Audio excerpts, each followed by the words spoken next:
Tes-tes, selamat pagi semuanya. Suara saya masuk nggak? Masuk, Bapak. Oke, kita mulai.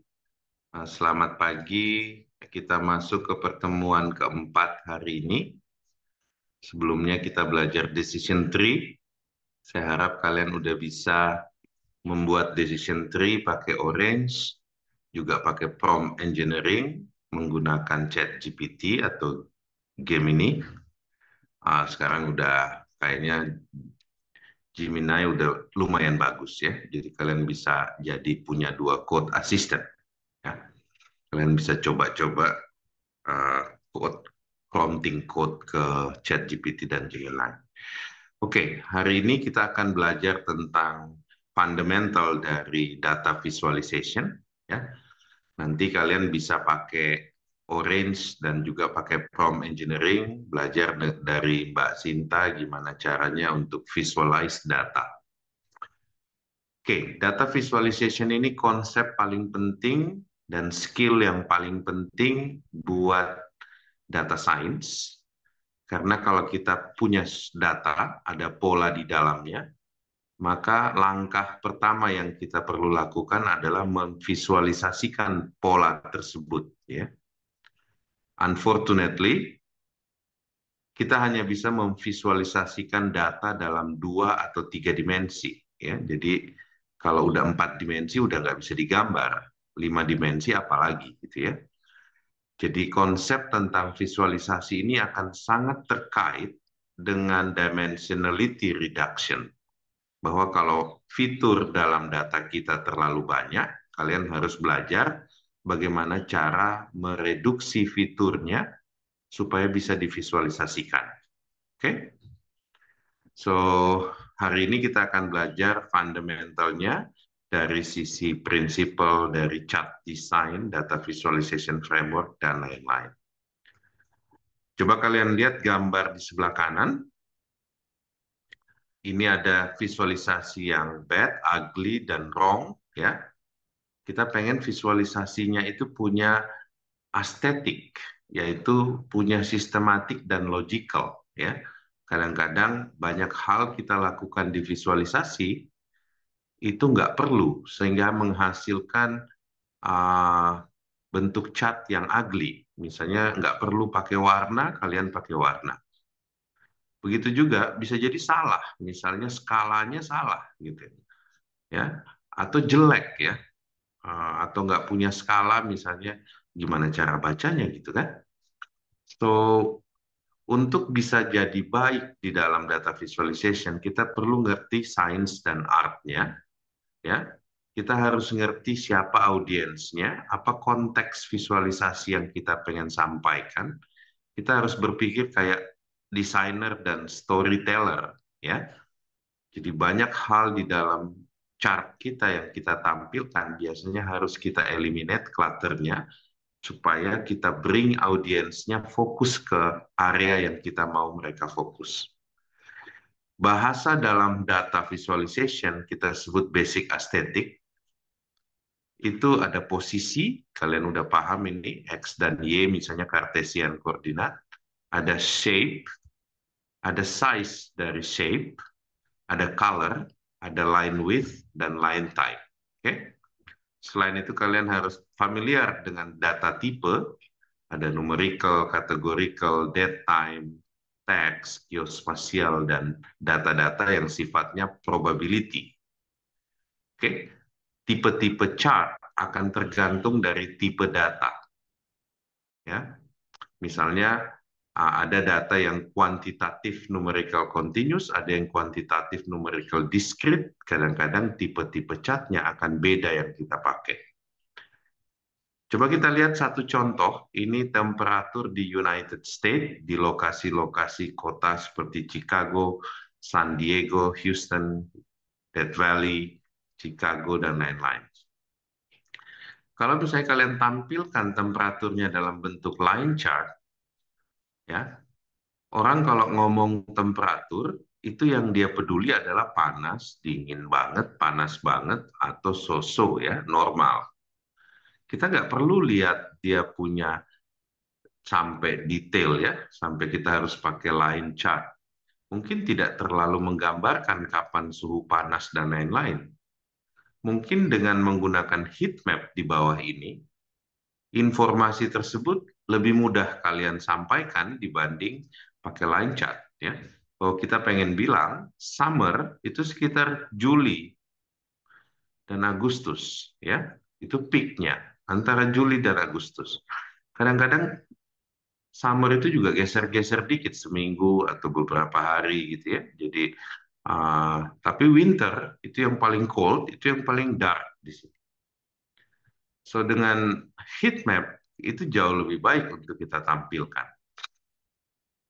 Saya kasih contoh lain, ini efisiensi dari penggunaan bahan bakar dari mobil-mobil tergantung horsepower-nya. Dia punya power dalam horsepower, beratnya, dan silindernya. Tentu saja mobil kalau silindernya lebih banyak akan lebih berat dan akan lebih powerful. Ya, gimana cara kita nampilkan data? Bagaimana estetik yang kita pakai? Kita bisa pakai color estetik untuk nunjukin horsepower. Kita bisa pakai size untuk nunjukin weight.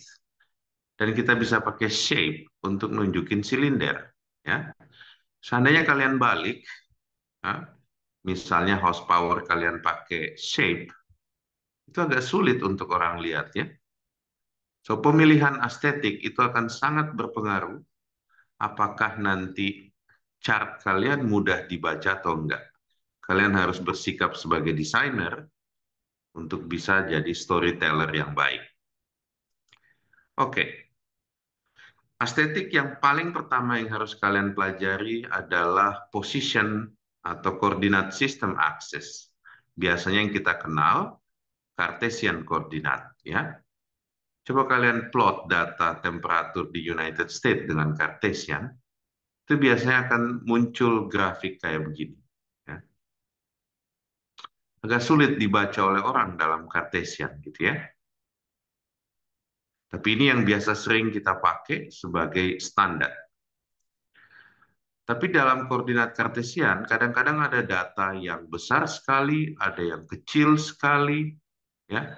Kadang-kadang linear scale itu tidak menunjukkan informasi. Biasanya orang bisa pakai log transform linear dari linear scale atau logaritmik, ya, supaya dia bisa menunjukkan kalau ada perbedaan atau diskrepansi data yang terlalu besar dan yang terlalu kecil. Koordinat sistem juga bisa kita pakai akar dari linear scale, ya. Jadi pakai akar itu kadang-kadang juga membantu kalau nilainya itu besar sekali. Ya. Otherwise kalian harus gambar ada yang gede banget nilainya, ada yang kecil sekali. Jadi chartnya jadi timpang. Ya. Jadi pada saat berhubungan dengan koordinat, kalian harus tahu bahwa kita bisa transform koordinatnya supaya lebih mudah untuk dilihat datanya. Juga ada tipe-tipe koordinat lain, misalnya koordinat yang berbentuk sirkular. Ini juga bisa kalian gambarkan temperatur dalam circular coordinates. Ya. Oke, tipe data seperti map itu punya standar perjanjian sendiri. Untuk map chart itu ada beberapa standar yang biasanya dibuat oleh standar-standar aeronautics atau mungkin laut ya, transportasi laut. Ada yang bentuknya Cartesian longitude and latitude, ada interrupted Gold Homolocene, ada Robinson dan Winkel triple. Ya. Untuk color estetik, jangan buat color sendiri. Sebaiknya pakai standar. Ada OKB itu, ada Color Brower Dark 2, dan ggplot 2. Tergantung kalian pakai framework Python yang mana, biasanya mereka udah adopsi standar-standar tersebut. Ya. Kalau kalian buat sendiri, nanti akan jadi jelek estetiknya karena akan bergantung ke preferensi color dari kita masing-masing, yang tentu saja bias. Ya. So, color bisa dipakai untuk menunjukkan range dari data value. Ya. Misalnya di gambar ini mau ditunjukkan annual income dari pegawai-pegawai yang tinggal di United States. Ya, kalian bisa lihat di lokasi mana annual income-nya lebih tinggi. Color scale juga bisa dipakai untuk menunjukkan diskrepansi atau divergensi dari data value. Ya, biasanya pakai percentage. Kalian bisa pakai color scale supaya lebih mudah dilihat. Color juga bisa dipakai untuk highlight, ya. Bagaimana kalian meng-highlight data supaya orang fokus ke spesifik information, ya. Ini contohnya untuk tipe-tipe olahraga dan yang dilakukan oleh orang tergantung dari apa menghasilkan tinggi badan dan body fat-nya ternyata beda-beda. Oke? Oke. So next kita akan pelajari directory of visualization bahwa ada tipe-tipe chart tergantung keperluannya dan kita belajarnya secara katalog bahwa untuk tunjukkan amount, proportion, distribution, relationship, geospasial, dan certainty, uncertainty, itu ada tipe-tipe chart yang khusus, ya. Sehingga kalian pada saat nanti pakai chart library, itu bisa mudah untuk memahaminya, memilih yang mana yang bagus untuk case kalian. Oke, jadi kita masuk ke principle of chart design dari chart directory. Kita start dengan visualizing amount. Kalau kita visualizing amount, orang pengen tahu nilainya, ya. Nggak exact banget, biasanya kita kasih range 20.000, 40.000, 60.000. Dia cuma pengen lihat, nggak sampai ke belakang koma, gitu ya. Dia cuma pengen lihat range-nya. So, misalnya di sini adalah median income orang-orang berdasarkan umurnya di United States. Ternyata orang dengan umur 45 sampai 54 akan menghasilkan income tertingginya, gitu ya. Kalau kita lihat dari sisi background culture-nya, orang Asia paling gede, ya. Kenapa? Karena mereka di US itu suka mengerjakan pekerjaan-pekerjaan teknis yang kompleks, yang tentu saja company mau membayar mahal, gitu ya. Oke, so dengan menggunakan bar dan stack bar, ya, ini bisa kita lakukan. Oke. Bisa juga kita menggunakan dot plot dan heat map. Heat map juga menarik. Misalnya saya pengen visualize internet users, ya, atau kalian pengen visualize misalnya COVID, penderita COVID di beberapa daerah atau negara gitu kan, pakai dalam bentuk numbers atau amount, ya. Pada saat itu ya mungkin kita bisa lihat dari heat map jauh lebih bagus.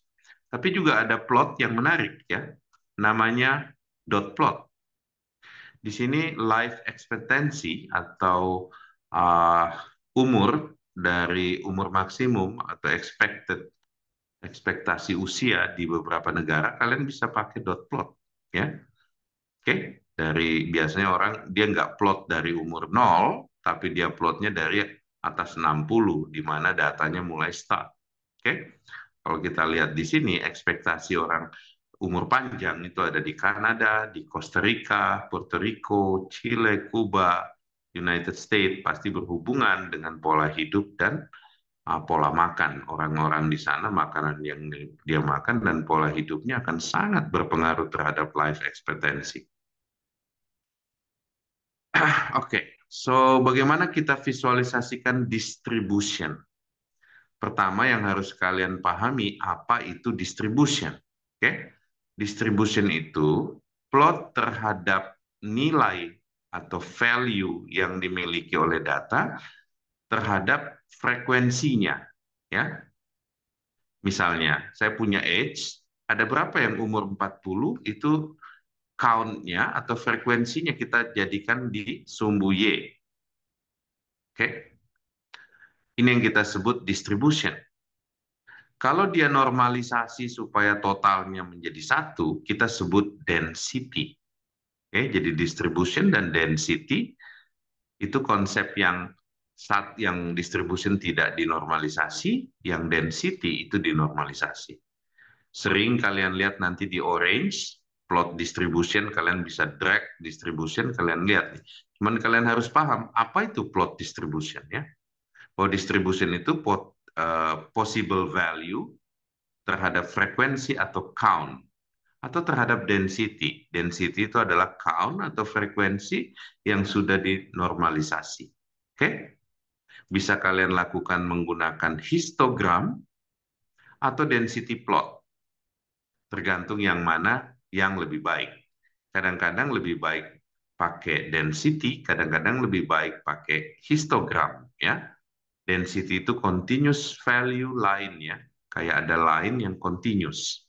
Kalau stack bar itu kayak balok-balok disusun-susun yang terpatah-patah seperti yang sebelah kiri. Oke? Oke. Biasanya untuk yang distribusi lebih senang orang pakai bar, histogram, sedangkan density orang pakai density plot, yang line plot. Oke? Sebagaimana seandainya distribusinya ada multiple, misalnya saya pengen nunjukin laki-laki dan perempuan dan saya pengen compare, saya bisa pakai multiple distribution, yang ini kayak dual distribution, saya plot side by side. Sedangkan yang sebelah kanan saya pakai density plot, multiple density saya compare pakai color code yang berbeda. Oke? Oke. Cara lain memvisualisasikan distribusi ada plot yang kita sebut ECDF, Empirical Cumulative Distribution Function. Oke, ini juga tipenya berbeda. Ini misalnya kalian pengen nunjukkan dari ujian di dalam suatu sekolah berapa student rank-nya, ya. Potensial value-nya kan 40 sampai 100. Mungkin nggak ada anak yang di bawah 40 nilainya. Kalian bisa nunjukin secara ascending, ya, kalian bisa lihat, oh ini jumlah anak yang nilainya 70 ke atas makin naik gitu. Atau kalian bisa nunjukkan dari sisi descending. Oke? Oke. Selain itu ada plot lagi mengenai distribusi, namanya QQ plot. Apa itu QQ plot? Dot plot, ya, ditambahin dengan linear regression-nya supaya orang melihat linear trend-nya. Itu kita sebut QQ plot. Oke. Ini tidak perlu kalian hafalin, anggap dokumen ini, materi ini sebagai katalog, sehingga pada saat kalian bekerja dengan data visualization library, kalian bisa balik ke sini lagi untuk melihat, oh ini bagusnya pakai plot apa, saya mau visualisasikan apa, saya mau visualisasikan amount, atau percentage, atau distribution, ternyata ada katalognya. Oke? Oke, cara lain memvisualisasikan multiple distribution yang banyak nilainya. Kita bisa pakai box plot, ya. Di sini ada kalian lihat ada box, ada garis di tengahnya, kayak ada garis vertikal dan ada garis horizontal di boxnya. Apa ini? Setiap box di sini itu adalah kita katakan dia sebagai distribusi, ya.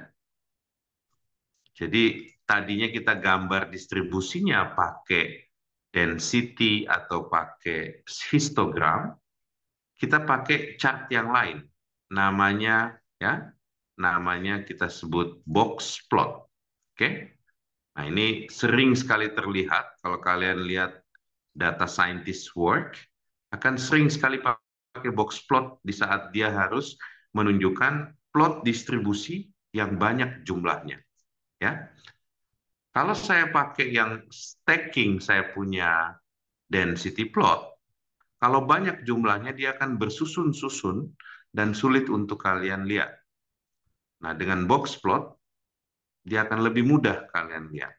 Ya, so saya pengen jelasin selanjutnya notasi dari box plot. So, coba lihat box plot di sini. Lihat yang sebelah kiri dulu.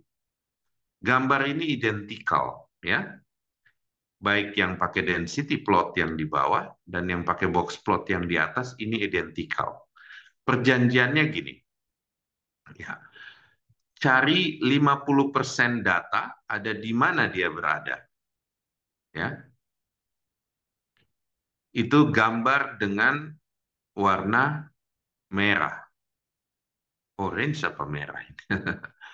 Oke. Jadi di mana populasi 50% itu kita sebut median. Oke. Tentu saja kalau saya udah ketemu mediannya, ya, kalau dia adalah 50%, pasti nilai tertinggi, ya, yang garis kuning itu peak-nya, ya, itu kita bisa tentukan ada di dalam median. Karena nggak mungkin nilai tertinggi distribusi atau density itu di luar median. Oke?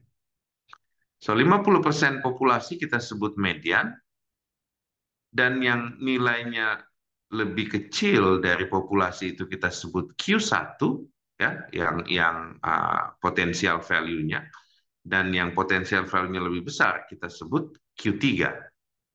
Oke? Nah, biasanya kita kasih satu threshold, di sini dia kasih threshold kalau di gambar ini, ya, itu sekitar 1,5.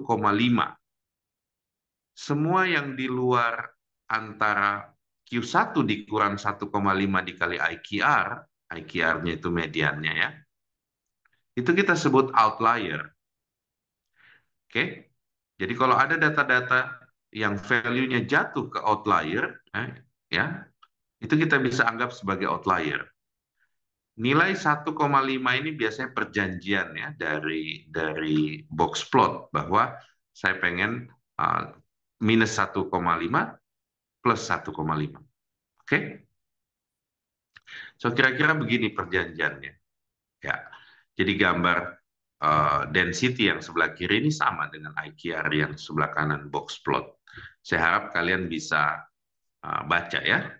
So, selain itu juga ada yang disebut violin plot. Ini varian dari box plot. Bentuknya seperti bunga violin, ya. Jadi ada upper adjacent value, ada density plot width frekuensi, ada mediannya, ada interquantile range, ada lower adjacent value. Ya, nanti kalian bisa lihat lebih detail. Kalian bisa minta lebih detail ke ChatGPT definisi-definisi dari chart violin plot. Biasanya orang lebih suka pakai box plot, ya, kecuali misalnya scientific research yang butuh ngelihat lebih detail, ya, dia pakai violin plot.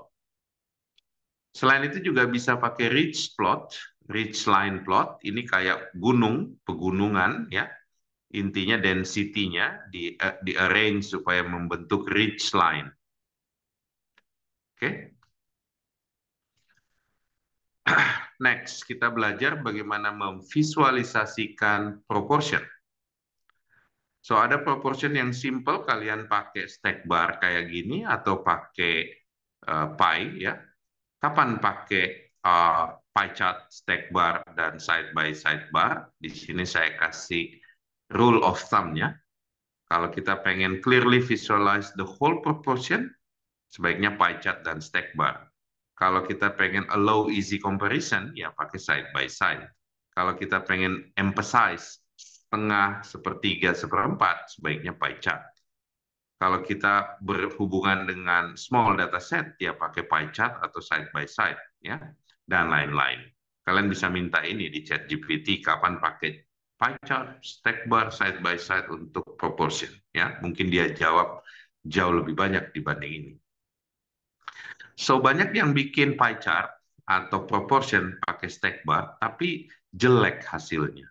Ya, coba lihat di sini yang bad. Kenapa dia bad? Susah dibaca. Oke, gimana cara bacanya? Dia nggak kasih angkanya. Saya harus hitung sendiri di pie chart-nya ini kira-kira berapa persen. Ya, oke. Juga ada teknik pakai stack density. Ini juga menarik karena gampang dilihat secara kognitif. Misalnya orang yang merit, kalian bisa lihat, oh, orang yang merit itu jumlahnya, ya, akan semakin berkurang. Yang never merit, ya, dengan bertambahnya usia. Yang merit justru bertambah dan berkurang.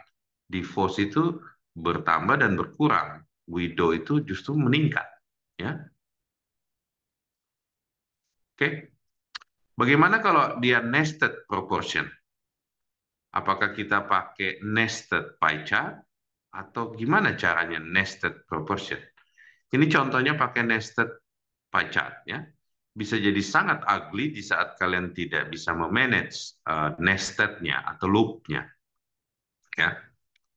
Tapi ada tipe chart yang memang untuk nested proportion. Mungkin kalian pernah lihat mosaic plot atau tree map yang seperti ini ya. Ini biasanya lebih kognitif, lebih mudah untuk orang pahami pakai mosaic dan tree map. Juga ada yang disebut parallel set plot, ini juga untuk visualizing nested proportion ya di sini. Oke. Next untuk visualizing association. Biasanya kalian lihat ada scatter plot. Apa itu scatter plot? Oke, dia plot pakai dots ya, tapi scatter kayak dia hamburin aja dots-nya di situ supaya kalian bisa lihat titik per titik dataset ya.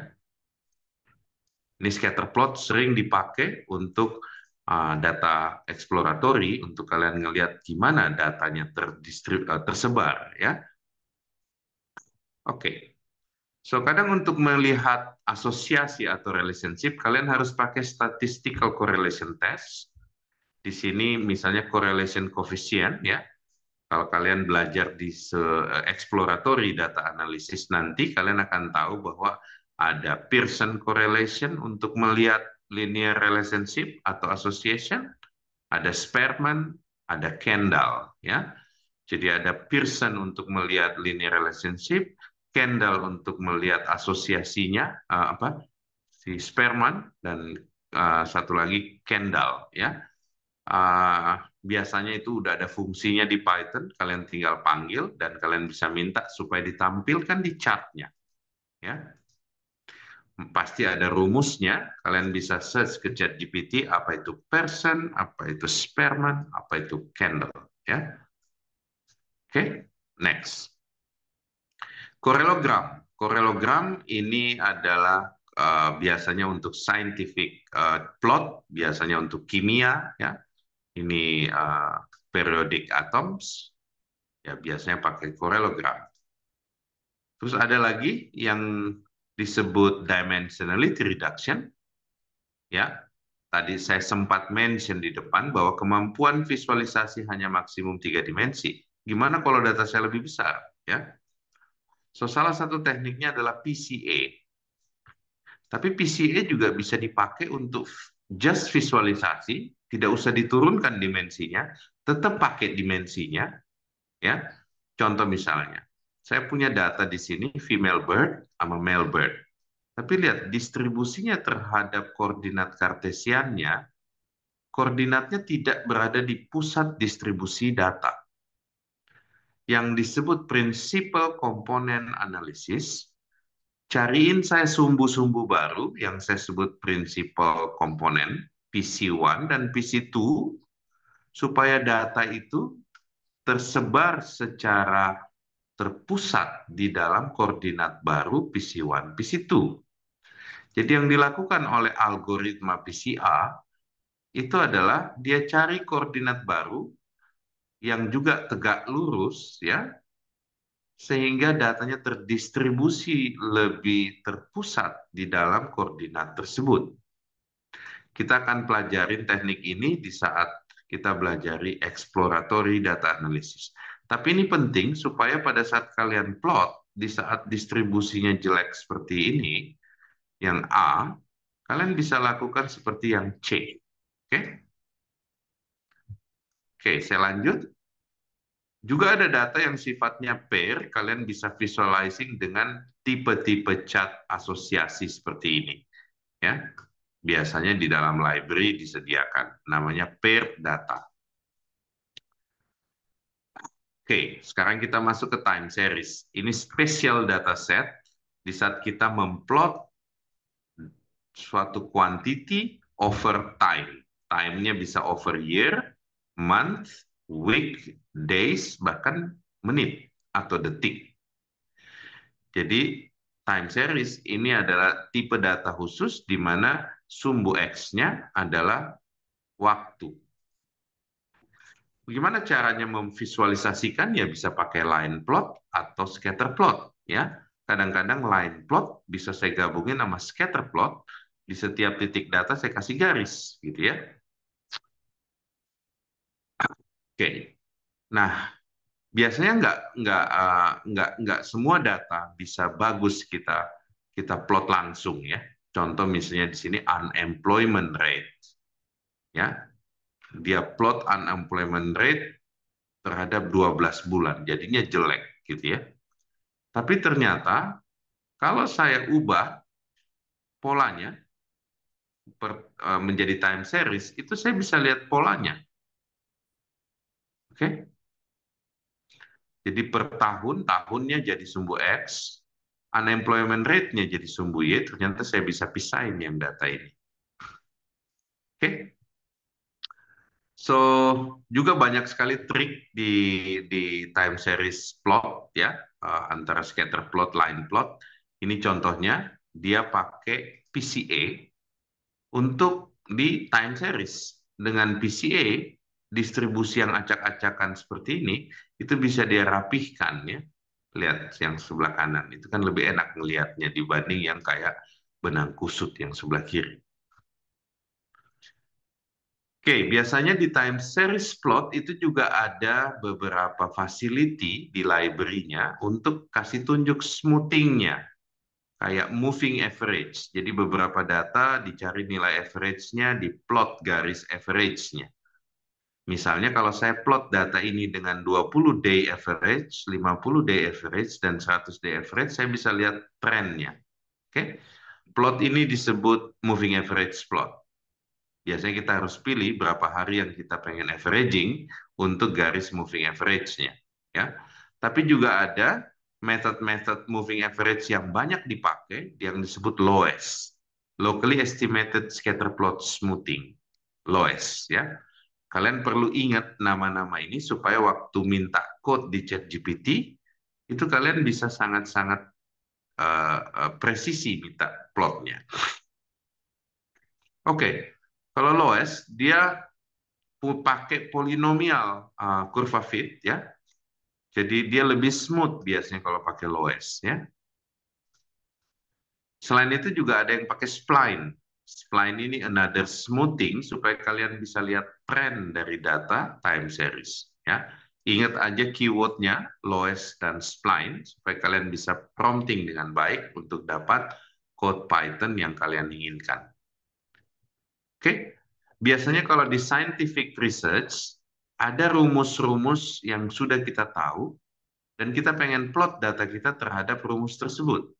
Ya, contoh misalnya Y sama dengan A minus BX eksponensial MX. Dan saya pengen tahu nilai AB-nya berapa, karena ini adalah misalnya hukum fisika atau hukum ekonomi gitu ya. Jadi biasanya dia plot dengan kurva fitting. Jadi dia fit fungsi tertentu terhadap datanya supaya dapat variabel A dan B-nya, dan dia plot. Oke? Nanti dapat nilai A-nya 43, nilai B-nya berapa. Ya. Dan ini penting karena ini biasanya kurva fitting ini terkait dengan estimasi dari suatu law atau hukum dalam bidang yang digeluti. Oke, time series juga bisa dibuat di trending. Saya pisahkan trennya antara tren kenaikan dan tren seasonality atau periodiknya sehingga bisa dipisahkan gitu ya. Contoh misalnya di sini dari suatu data time series saya bisa pisahkan pakai time series decomposition untuk melihat long term trend, noise-nya, external event, dan cyclical variation. Oke, banyak library untuk time series untuk kalian bisa melakukan time series decomposition.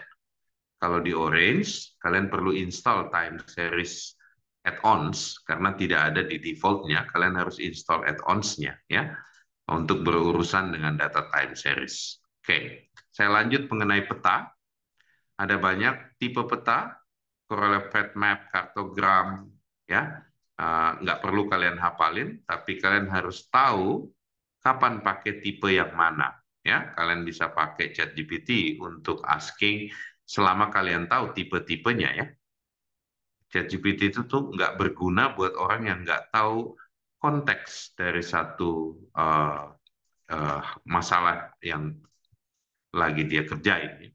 Jadi misalnya kalian bisa bilang sama ChatGPT, apa itu correloplatgram, correloplat map, dan kartogram? Kapan dipakai tiap-tiap chart itu? Nanti dia akan jelasin. Oke? Okay?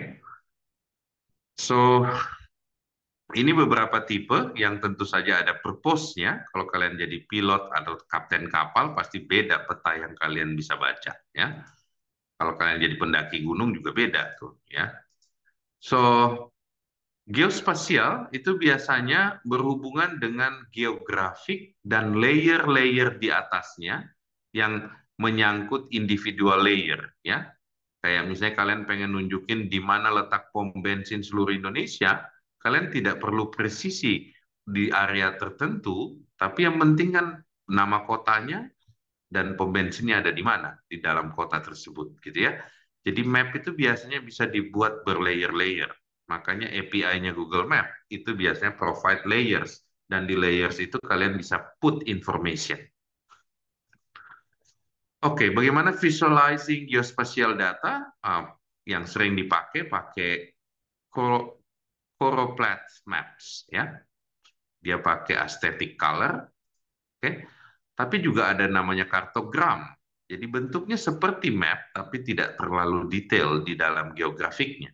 Oke, kalian bisa pilih sesuai kebutuhan. Oke, yang terakhir di dalam katalog kita adalah visualizing uncertainty. Ini biasanya kalian pakai di saat kalian melakukan eksperimen, ya. Ini ada hubungannya dengan distribution plot. Kalau distribution plot tadi dari value over count atau frekuensi, terus kita normalize menjadi density, ya.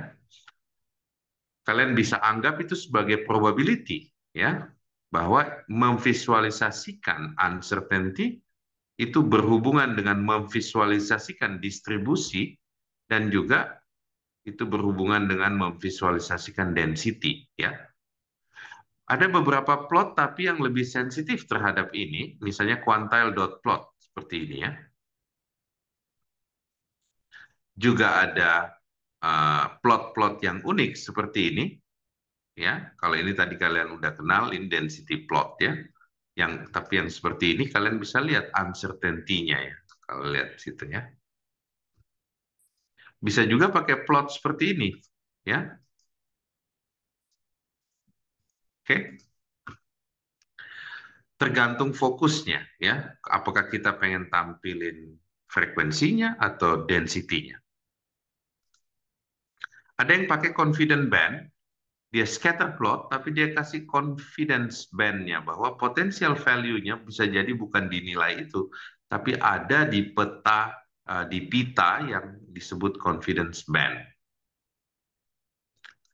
Oke, juga ada yang disebut HOP, Hypothetical Outcome Plot.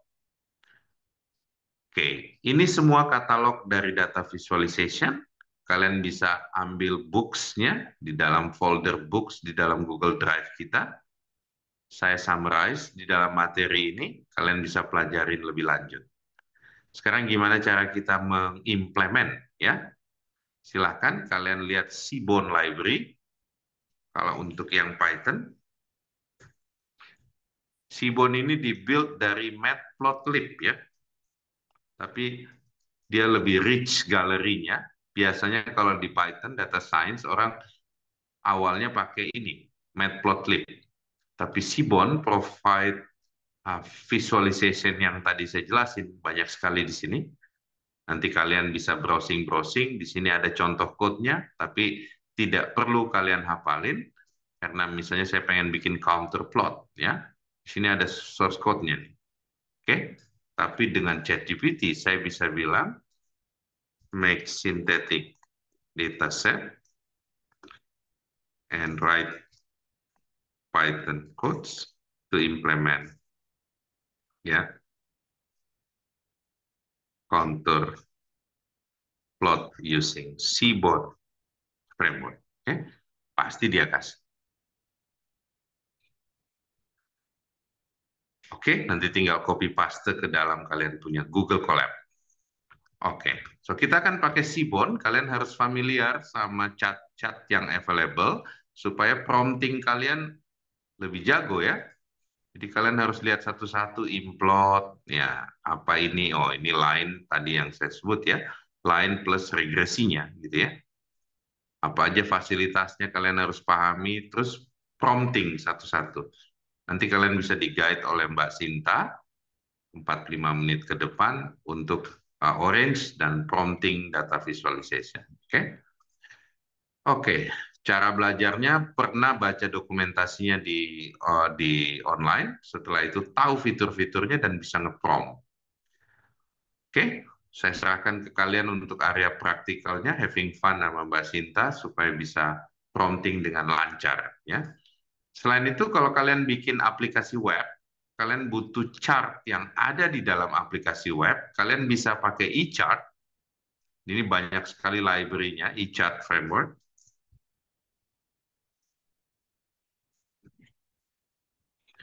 Oke, Apache e-chart dan juga Nivorox ya. Ini in case kalian nanti bekerja jadi software engineer dan kalian udah coba bikin chart di dalam aplikasi, saya rekomen pakai e-chart dari Apache Project ya. Kalian bisa lihat demonya di sini, cantik-cantik plotnya kan. Oke. Atau pakai Nivorox. Nivorox juga tidak kalah cantiknya dan dia udah progressive web, bukan cuman visualize tapi dia punya interactivity dan animasi ya. Kalian bisa berinteraksi dengan chatnya instead of cuman ini. So, Apache Chat dan Nivorox perlu kalian catat bahwa itu untuk bikin aplikasi chat di dalam aplikasi.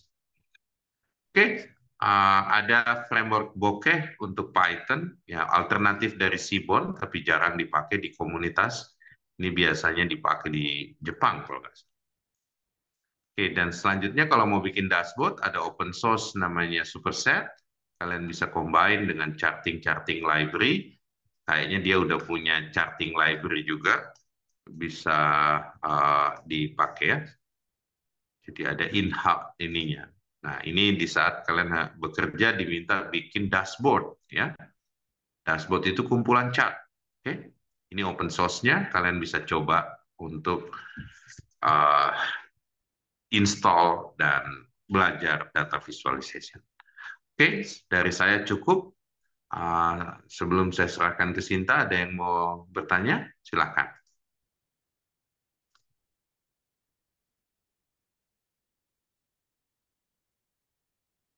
Oke, kalau nggak ada, silakan Mbak Sinta diajarin fitur-fitur visualisasi yang ada di Orange, juga fitur-fitur visualisasi yang ada di Seaborn. Make sure semua adik-adiknya bisa prompting supaya tidak menghafal. Ya, jadikan skill data visualization ini sebagai skill kalian. Kalian bisa bikin aplikasi, bisa bikin dashboard, bisa bikin pakai Python untuk data scientist. Saat ini banyak sekali dibutuhkan, jadi make sure kalian belajarnya serius ya, supaya jadi skill, bukan cuma jadi pengetahuan. Silakan Sinta. Yap. Terima kasih Pak Risman. Oke. Selamat pagi semuanya. Kita masuk ke sesi praktikal ya. Saya share screen terlebih dahulu. Oke. Yang pertama, kita akan masuk ke belajar di Orange Data Mining terlebih dahulu untuk melihat secara garis besarnya. Silakan teman-teman buka Orange Data Mining-nya. Saya tunggu ketikan sudah di kolom chat.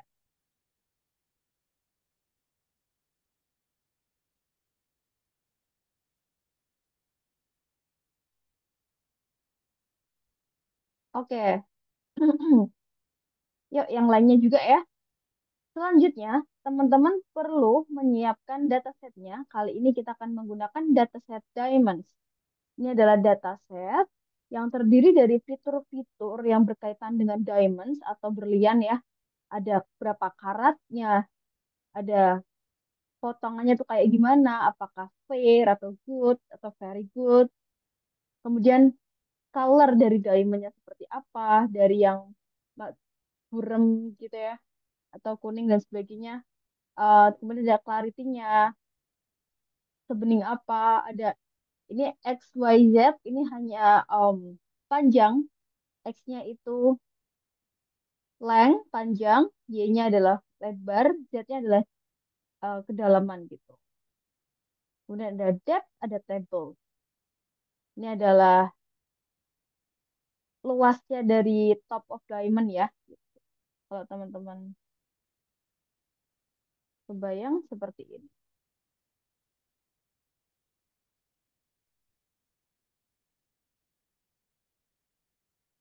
Oke, kita mulai ya. Silakan teman-teman unduh datasetnya terlebih dahulu di link yang saya bagikan. Klik tombol download di sini. Nah, oke. Saya sudah download. Kemudian kita ekstrak archive-nya. Oke, muncul file CSV. Sudah download, teman-teman? Siap?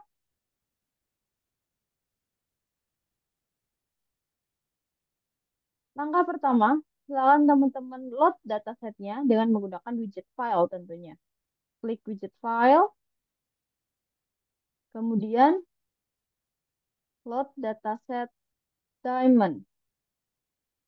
Ini ya, diklik foldernya, cari teman-teman nyimpan datasetnya di mana. Saya di download. Lebih bagus lagi kalau teman-teman rapi ya, datasetnya disimpan di folder dataset gitu. Oke, kita pilih open. Oke, teman-teman bisa perhatikan di sini ada informasi terkait data kita. Yang pertama ada 53.000 data, baris data. Kemudian ada 11 features dan nggak ada missing value, semua sel terisi gitu ya. Dan di sini belum terset target variabel dan tidak ada meta attribute. Katanya seperti itu. Nah, kita perlu bersihkan data kita terlebih dahulu untuk siap kita gunakan dalam pembelajaran kita. Kalau teman-teman lihat di sebelah sisi kiri ada name dari variabelnya, ada feature satu, karat, cut, dan seterusnya. Nah, feature satu ini apa ini? Kita penasaran dong. Kita coba cek terlebih dahulu menggunakan widget data table. Tarik, kemudian pilih data table. Oke, nah ternyata setelah kita perhatikan feature satu tuh isinya 1, 2, 3, 4, 5, 6. Nah, kalau kita bisa tebak hipotesis ini adalah indeks gitu teman-teman. Jadi ini kurang informatif untuk menggambarkan data kita untuk digunakan sebagai prediksi sehingga kita bisa setel role-nya sebagai skip. Oke. Nah, katanya belum ada target value-nya nih.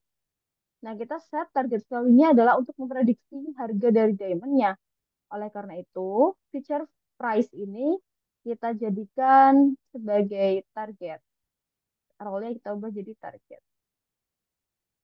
Oke, nah di sini kita bisa lihat ya bahwa ada beberapa feature yang bertipe kategori, ada cut, color, clarity, sesuai ya dengan yang ada di Kaggle ini.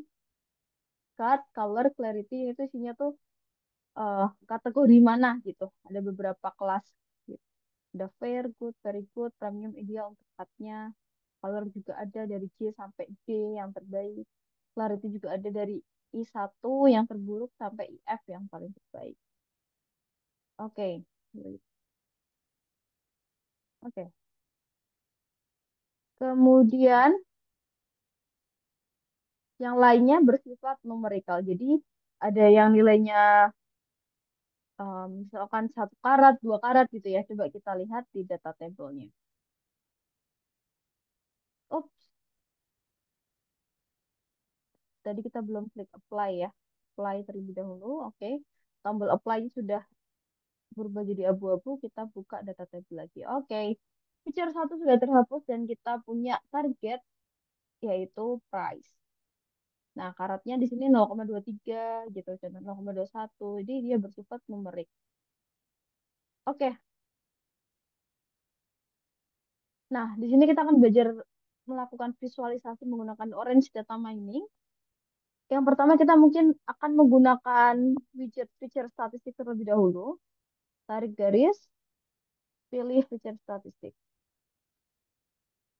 Oke, di sini kita bisa lihat ada kolom min, modus, median, dispersion atau penyebaran dari datanya seperti apa.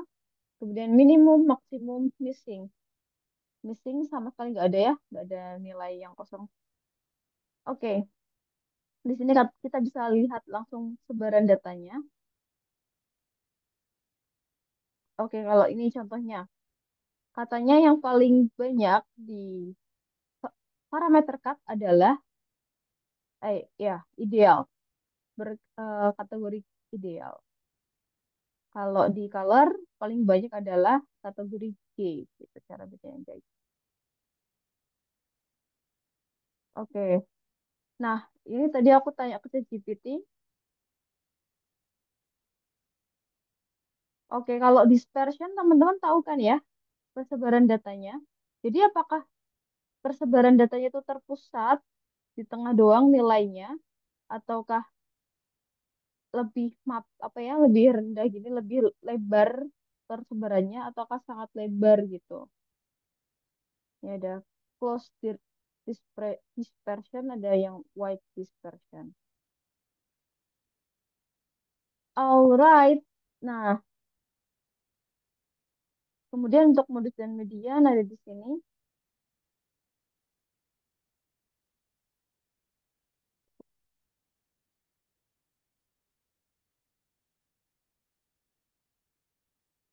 Oke, nah jadi kita butuh nilai modus, kita butuh nilai median. Kalau sorry mean, jadi kalau mean itu informasinya kita butuhkan bagus untuk ketika data itu memiliki distribusi normal atau hampir normal. Distribusi normal tuh ya seperti tadi guys. Oh, nah ini. Jadi pusatnya di tengah gitu. Kemudian kalau yang median bagus untuk eh, digunakan ketika menggambarkan suatu data yang memiliki kemiringan yang signifikan.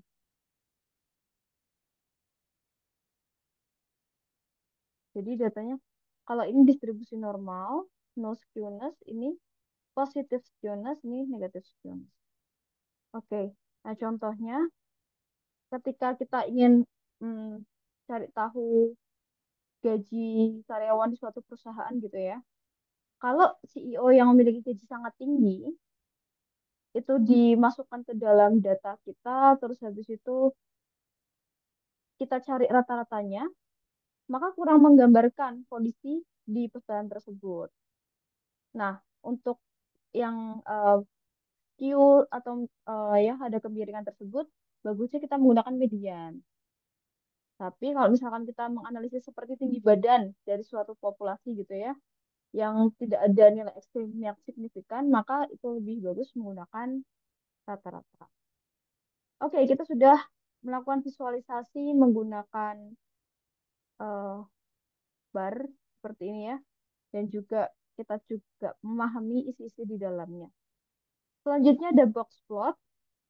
Ini tadi di show oleh Parisman tentunya.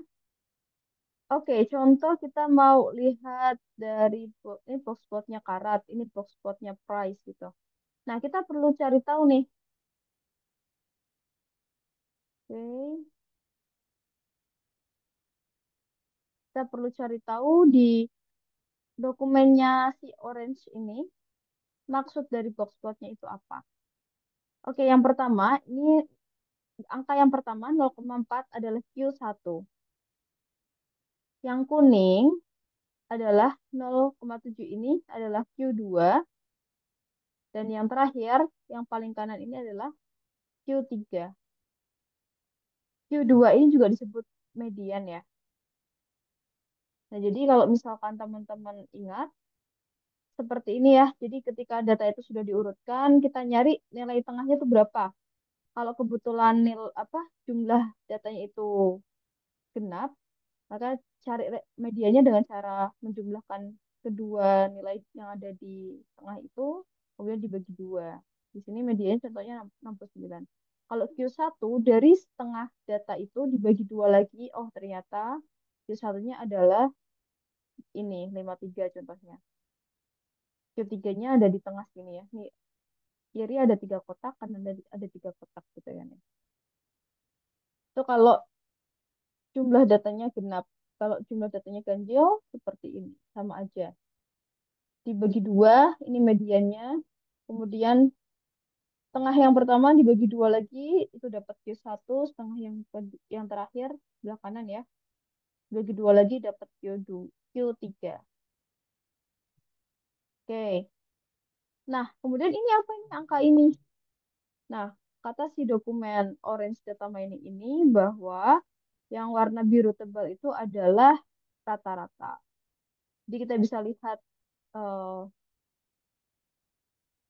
rata-rata menggunakan box plot ini. Ini kalau teman-teman lihat ekornya panjang sekali ya di sisi sebelah kanan. Ini untuk visualisasi menggunakan box plot. Nah, kalau kategorikal nggak muncul nih guys box plotnya. Gitu. Hanya untuk numerical. Oke, sudah box plot. Sekarang kita menggunakan widget distribution. Oke, nah di sini teman-teman ada bandwidth lebarnya. Jadi kayak misalkan, eh coba kita kecilkan ya. Nah,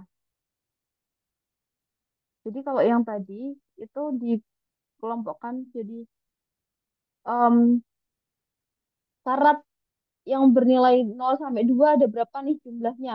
Ini ada frekuensi ya, berapa banyak data di dataset kita gitu. Ternyata di bawah 2 karat itu datanya banyak banget, ada 50.000 lebih. Tadi kan kita datanya 50 sekian ribu ya. Nah, ternyata yang di atas 2 karat datanya sedikit. Kita bisa kecilkan bandwidth-nya dengan geser eh, lingkaran ini ke kiri. Nah, ternyata gambarnya seperti ini.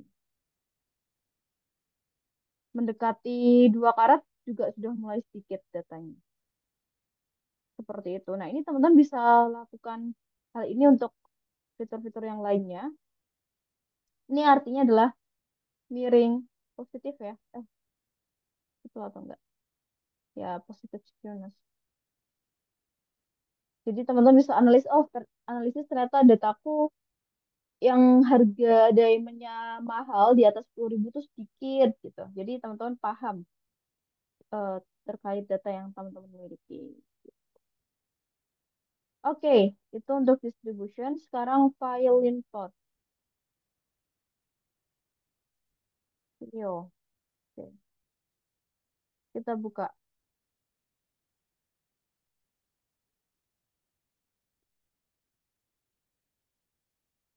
Ada yang ketinggalan guys? Boleh ketikkan di kolom chat atau kayak Kak ulangin lagi penjelasan terkait ini. Itu boleh banget.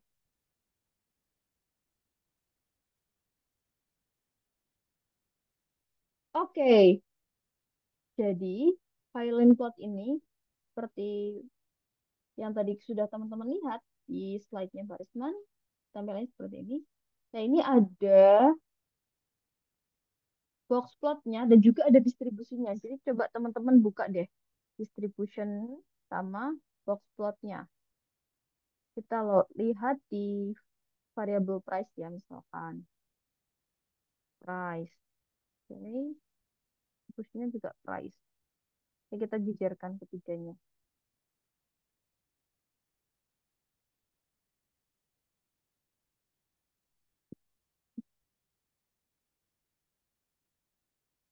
Nah, jadi si Violin plot ini adalah gabungan antara persebaran atau gambar dari distribusinya dan juga box plotnya itu sendiri. Jadi di sini ada box plotnya.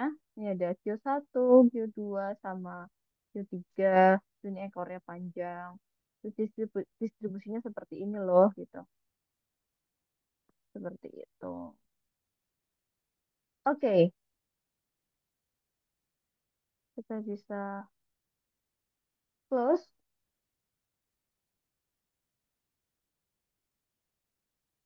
Kemudian kita buka scatter plot. Nah, ini yang menarik teman-teman. Jadi di pembuatan machine learning, kita membut kita perlu cari tahu fitur mana sih yang mempengaruhi dari harga atau target ya. Target kita kan price tadi ya, harga di diamond itu. Jadi kita set y-axis-nya adalah price atau harga. Nah, di sini x-axis-nya kita coba cari satu persatu. Jadi kalau karat tampilannya seperti ini. Kita bisa coba ya tampilin regression line. Oke, ternyata dia itu memiliki korelasi positif yang mana semakin berat karat dari suatu diamond, harganya semakin mahal gitu. Coba kita cari fitur yang lainnya. Cut. Di data kita bilang kalau misalkan yang potongannya kurang bagus atau fair ini eh, harga yang di atas 16.000 ini jarang gitu, sedikit. Sedangkan kalau yang di lain-lainnya itu ada yang harganya sampai banyak yang harganya di atas 16.000. Kita analisis nih gitu. Color. Nah, ini dari color D, E, F gitu. Coba kita lihat di Kaggle. Color. J itu worst, J itu best. Oh, pantesan. Jadi yang J ini kalau kita lihat di sekitar sini agak jarang harga yang di sekitar 18 ribuan dibandingkan kategori warna yang lainnya gitu. Karena ternyata J itu kalau di diamond, yang pecinta diamond gitu, itu warnanya kurang bagus. Jadi kalau warna kurang bagus harganya tentunya nggak semahal itu dibandingkan warna yang lebih bagus lainnya. Clarity. Oke, kalau yang paling jeleknya di sini adalah I1 tuh, harganya rata-rata di bawah, yang di atas jarang banget. Berarti em, ada korelasinya antara suatu kategori dengan harga si diamond ini. Yang terbaik adalah IF. Oke, kemudian ada depth kedalamannya. Ada nggak nih korelasinya? Nah, kalau teman-teman lihat, ternyata dia tidak begitu memiliki korelasi dengan harga. Stable, luas dari atas diamond itu. Dia juga tidak memiliki pola ya. Jadi kalau misalkan si scatter plotnya itu ke arah kanan gitu, berarti dia memiliki korelasi positif. Semakin besar suatu fitur, misalkan fitur yang tadi adalah karat ya, maka harganya semakin besar. Atau kalau misalkan korelasinya berbentuk menghadap ke kiri seperti ini, artinya adalah semakin kecil nilai suatu fitur, maka semakin mahal harganya. Nah, kalau yang ini artinya dia em, tidak memiliki korelasi ya, pemahaman saya. DX, coba dilihat. Nah, ini dia memiliki korelasi. Jadi semakin besar atau semakin panjang dari diamond, maka harganya semakin mahal. Kalau iya, Oke, dia juga ada korelasinya. Kemudian Z, ya ada sedikit korelasinya juga sama seperti Y. Gitu guys, itu untuk melihat korelasi suatu fitur. Kita juga bisa klik find informative projections di sini. Kita klik start.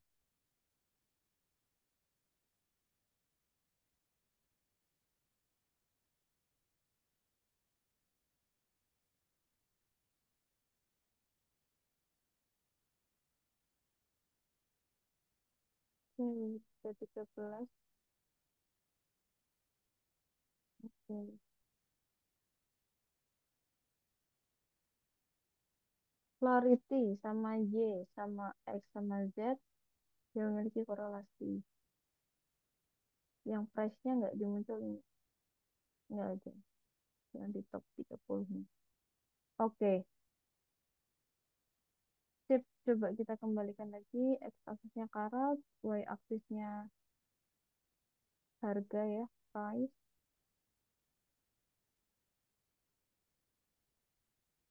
Oke, nah kita kan main dengan visualisasi ya. Kalau misalkan kita mau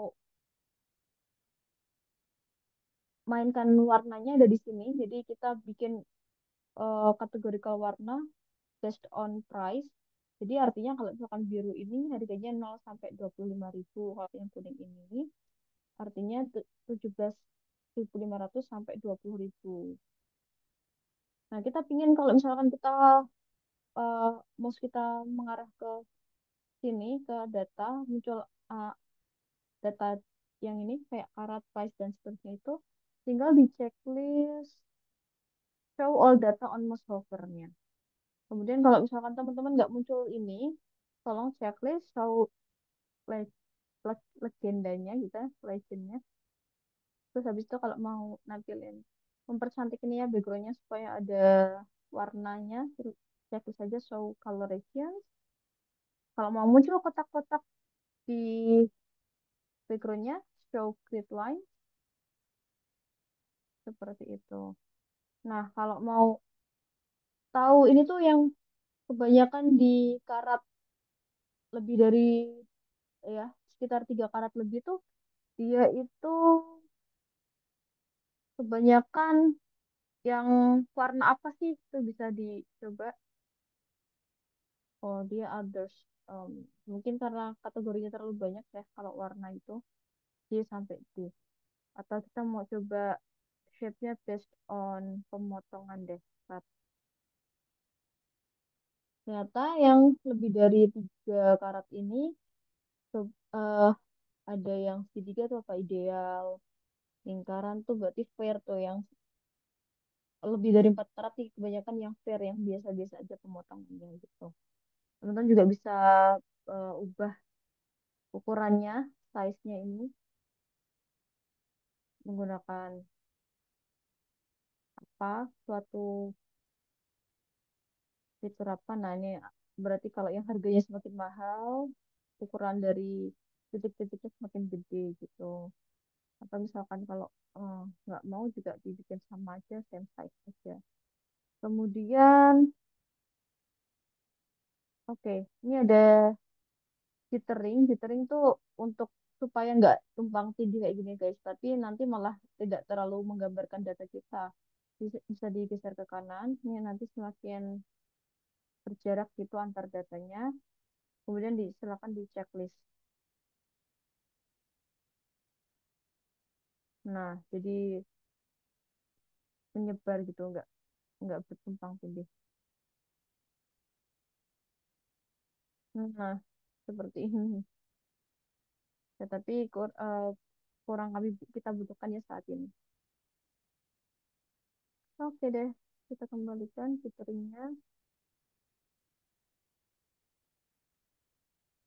Jadi, kita uncheck ya.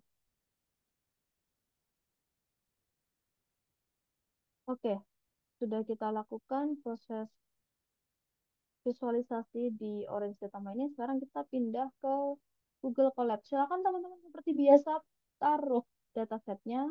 ke Google Drive masing-masing. Nah, ini silakan teman-teman nanti ya unggah di tugas yang keempat, lecture 4 ini. Oke, kita move ke Google Colab. Silakan buka colab.research.google.com. Kemudian saya menggunakan akun email lainnya. Kemudian new notebook. Judulnya adalah visualisasi data visualization. Nah, jadi kita yang pertama akan coba apa aja tadi akan coba feature statistik, silakan ditulis feature statistik, kemudian box plot distribution filing scatter plot, box plot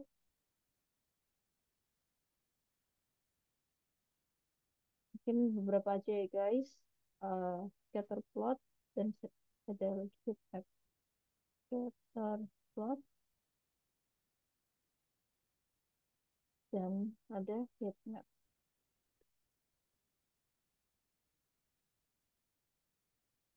Oke, kita siapkan code-nya, cell-nya ya, untuk mengetikkan code. Yang pertama kita minta ChatGPT tentu saja untuk menghubungkan dataset kita dengan Google Drive, ya kan? Nah, tapi di sini kita coba change runtime type terlebih dahulu. Ini overkill by the way, but why not? Oke, kita buka Google Drive-nya, udah ada dataset. Aku di sini diamonds.csv udah tersedia. Dan ChatGPT buatkan kode untuk menghubungkan. By the way, bisa kayak gitu. Nah, itu kan biasa kita lakukan ya. Aku mungkin pakai cara yang lain. Coba perhatikan guys. Caranya adalah klik folder di sini, klik mount to drive, mount drive, connect to Google Drive gitu. Jadi bisa teman-teman pasang kode. Jadi ketika ada kodenya gitu, teman-teman tinggal runtime, terus run all gitu kan ya. Ini runtime, run all. Nah itu jadi teman-teman termasuk kode menghubungkan ke Google Drive-nya juga ke run gitu. Tapi kalau misalkan nggak ada code-nya ya berarti dengan cara mount to drive terlebih dahulu baru run tuh teman-teman. Oke, ini udah terhubung, udah ada folder drive-nya. My drive, dataset, kemudian kita cari diamond. Kita copy paste PDF sama dengan. Oke, bisa ketikkan atau beri kode untuk membuat data frame dari file CSV dengan nama file. Kalau aku nama filenya diamond.csv, teman-teman apa sama juga diamonds pakai S ya. Diamonds kan. Copy code-nya data. Oke, import pandas df sama dengan pd read underscore csv. Jangan lupa taruh from-nya untuk dokumentasi kita.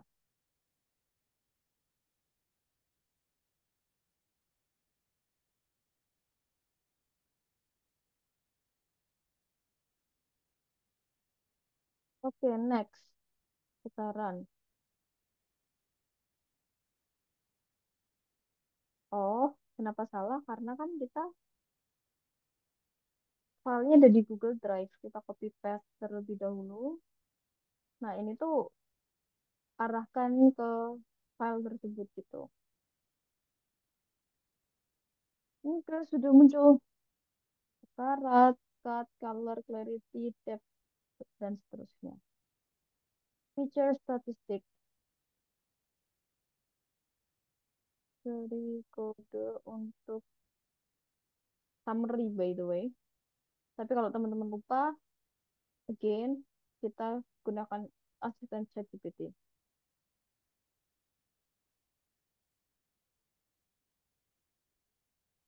Oke, tinggal df describe.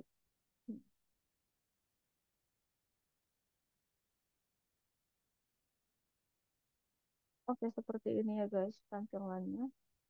Coba berinya aku hapus ya.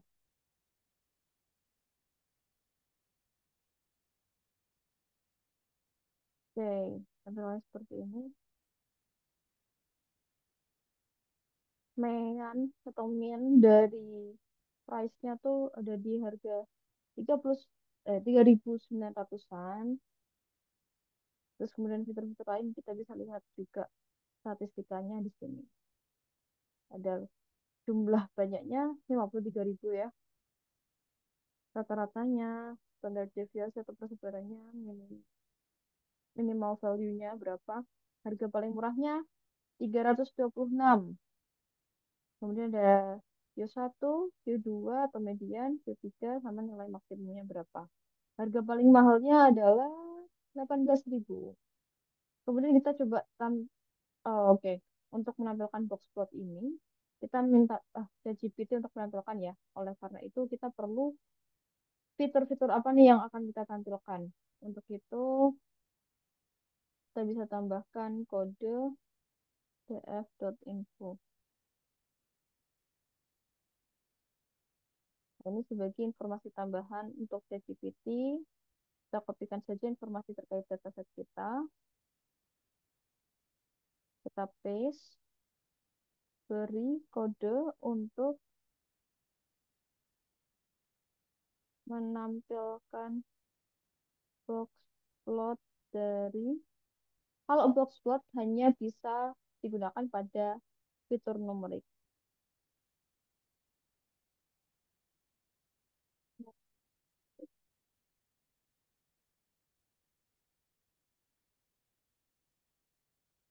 Dan kita taruh from. Guys, adakah yang sorry, ada yang ketinggalan? Perlu aku ulangi?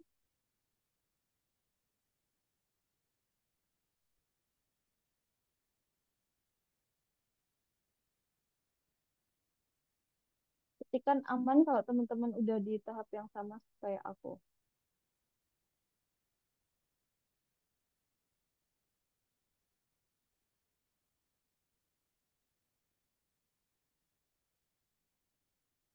Alfian Muhammad Firdaus.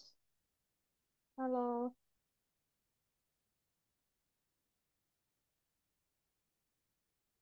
apakah ketinggalan atau ada yang bisa saya ulangi? Oke, ini udah di generate oleh ChatGPT-nya. Kita copy code-nya ya guys. Kita paste. Nah, jadi di sini kita udah import pandas. Nggak usah kita copy lagi. Untuk pembacaan file data frame sudah juga kita lakukan. Seperti yang Barisman katakan bahwa dengan untuk menampilkan visualisasi kita bisa menggunakan library Seaborn dan atau Matplotlib itu atau bisa digunakan keduanya gitu. Kita coba run.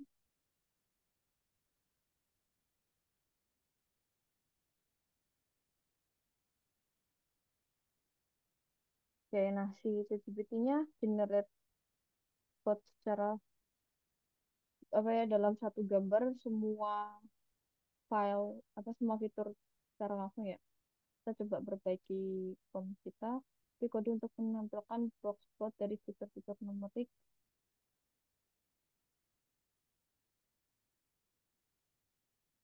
masing masing fitur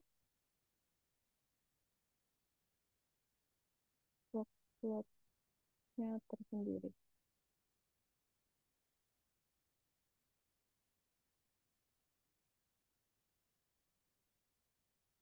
Dia menggunakan loop ya. Terus pembacaan data frame nggak usah, sudah kita lakukan di atas. Oke, matplotlib SPLT ya, reborn as SNS. Numerical feature, DF select data types included ya. Jadi data yang punya tipe float ataupun integer maka akan dibikinin box plotnya. Feature in numerical features, ini ya, yang udah di define tadi, yang punya tipe float ataupun integer, tapi basically di sini semua tipenya adalah float atau objek. Oh, ada integer juga, sorry. Kemudian ditampilkan dengan fixed size 8,6. Ini pakai PLT, matplotlib. Kemudian untuk boxplotnya pakai SNS. X sama dengan DF. DF adalah data frame yang kita plot ya, nama data frame kita. Kemudian feature. Kemudian tampilin boxplot dari fitur apa, nama fiturnya. Terus udah dari show. Nah, seperti ini. Ini jadi jelas ya bahwa outlier-nya banyak sekali. Kalau teman-teman lihat ini. Kan berarti minimum Q1, Q2, Q3 maksimum. Nah, ini outlier ekor dari data karatnya banyak sekali. Tuh, perlu kita bersihkan kalau misalkan kita membuat machine learning model. Kita juga coba minta ChatGPT ya. eh, Beri warna pastel untuk boxplotnya. Jadi se-fleksibel itu untuk coding di Python. Coba ya kita bandingkan. Paste, kanvas dihapus. Matplotlib juga udah kita import di atasnya. Ini load data frame juga udah. Kita coba run.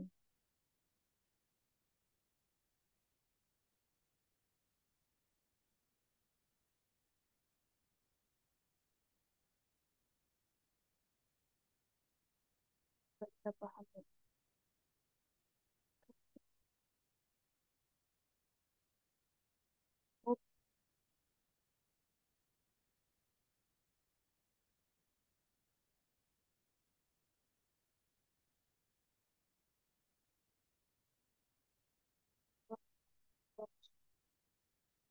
Boxnya ubah dari biru menjadi pink.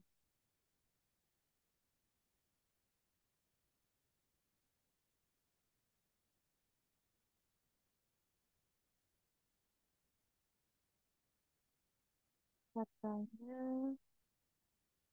mana ini SMS set pastel set palette coba ya.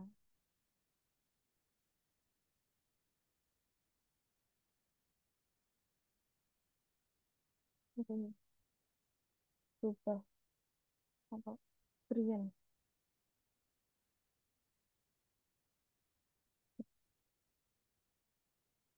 Oke, gitu. Jadi perlu teman-teman untuk pahami per baris kodenya. Mana sih kode yang untuk mengubah warna, mengubah ukuran font itu bisa banget. Scatter plot. Beri kode untuk menampilkan scatter plot untuk semua fitur numerik.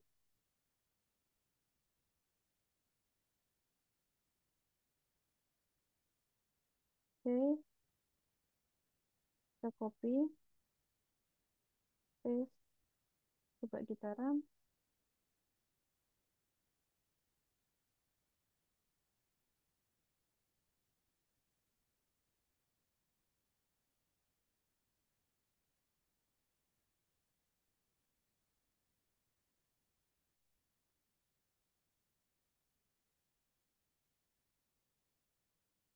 Oke, nah di sini kita bisa lihat mana fitur-fitur yang memiliki korelasi positif, negatif, ataupun tidak ada eh, korelasi sama sekali. Kayak gini nggak ada korelasi.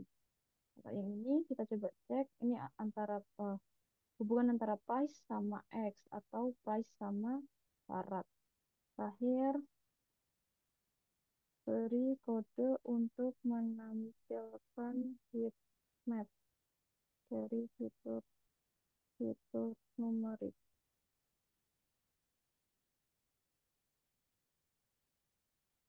Kita copy. Oke. Nah, di sini kita bisa lihat ya. Coba ya kita lihat. Price sama karat sama price dengan X, Y, Z yang tadi katanya ada korelasi nih. Price nih dengan karat ya. Tuh karat. Sama price dengan X, Y, Z katanya ada korelasinya. Itu ternyata di heatmap menyatakan hal yang serupa, yaitu mendekati satu nilainya tuh. Price dengan X, Y, Z. Kalau mendekati satu berarti dia memiliki korelasi positif. Ya, itu untuk pembelajaran kita terkait visualisasi data. Kita udah cobain di Orange, udah dicobain di Google Colab, dan juga kita ubah-ubah visualisasinya seperti warna, dan teman-teman bisa explore lebih terkait font size dan sebagainya. Kita cukupkan pertemuan kita di pagi hari ini. Terima kasih semuanya. Selamat kembali beraktivitas. Mari.